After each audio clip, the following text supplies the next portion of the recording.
This is an ink drawing made by Vincent van Gogh.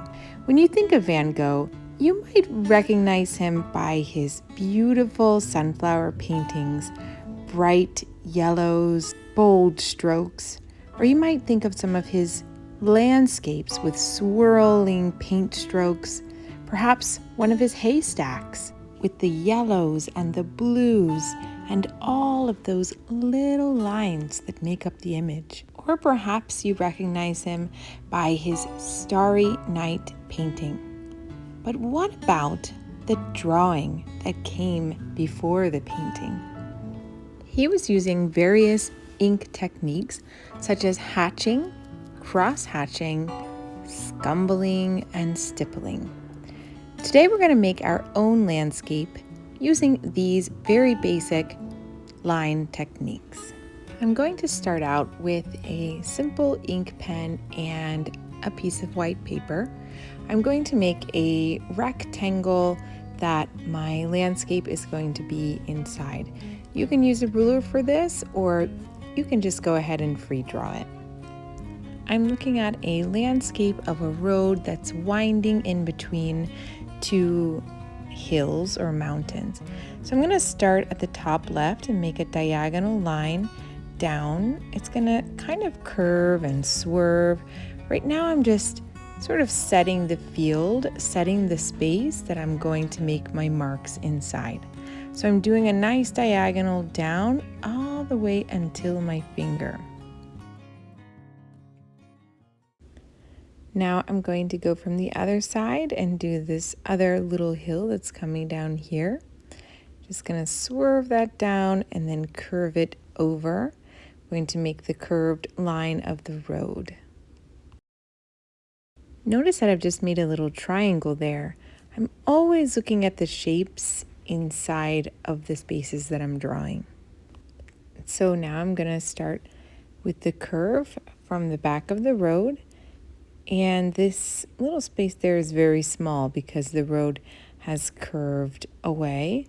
So I'm just doing these little shapes here, and there I have made the basic outline for my landscape. So I'm just going to start now by making some hatching marks. So that's when the line is just going one direction, speeding it up now. Remember to pause the video whenever you need to take a moment to catch up. So I'm continuing with my hatch marks until I fill that whole area.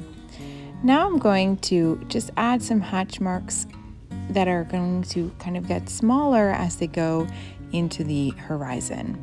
So I'm going to work very slowly and carefully all the way towards the back. Now I'm going to focus on the road, and I'm going to draw a curved line down towards the front, towards the foreground.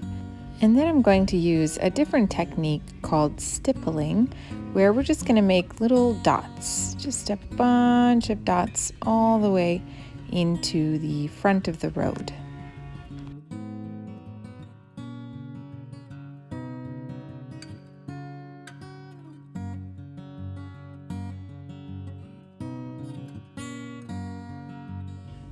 I'm speeding up now, just continuing with my dots.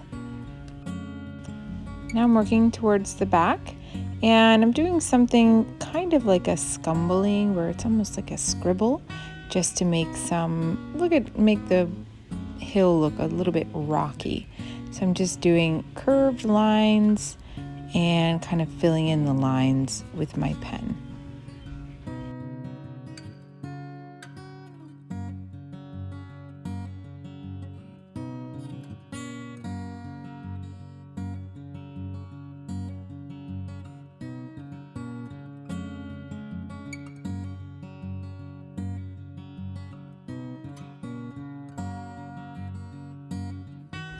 Now we can work towards the back of the painting.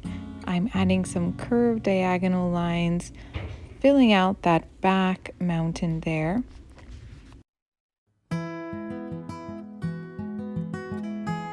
So now I'm going to do some hatching again with these vertical lines just to fill out the space in the mountain side. I'll add another curved diagonal line, and again fill it in with some hatch marks. And I'll just keep doing that throughout the mountainside just to fill it in a bit. I'm going to speed up the video now. Remember to press pause whenever you need to catch up. Now I'm using what's called line weight to make certain areas seem darker. So by making a heavier line or simply by going over previous lines I've already made, then I can make sort of a shadow look. So I'm helping to add dimension to my mountains by changing the line weight. So I'm going to go now throughout the hill and just add some darker areas wherever it seems to work. Now let's work again towards the foreground. I'm going to make kind of these wavy circles just to work on this kind of puddle effect. I'm just adding some hatch marks inside of my puddle that are just going diagonally. And these are just organic shapes, whatever seems right to you.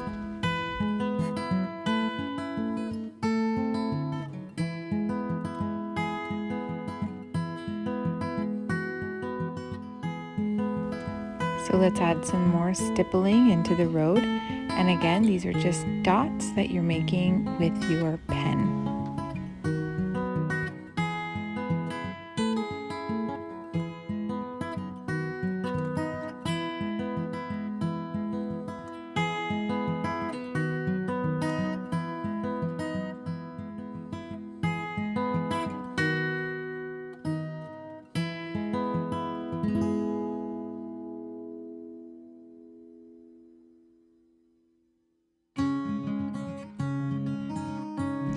Now that I've got my general landscape made, I'm just going to go back through and just adding lines here and there wherever it seems to fit, whatever seems right.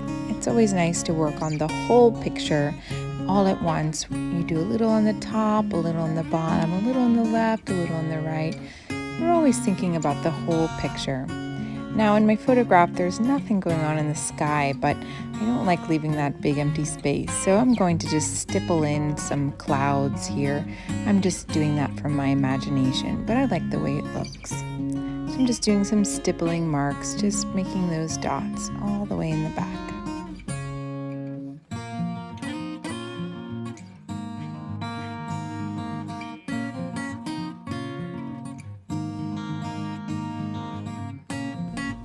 Now as a final touch, I'm going to use a Sharpie.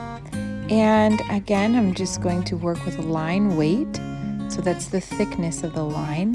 I'm just going to go in just a few special places where I want to really add this idea of a shadow or kind of something behind something. So I'm just going to just darken up a few lines here and there just as a final touch.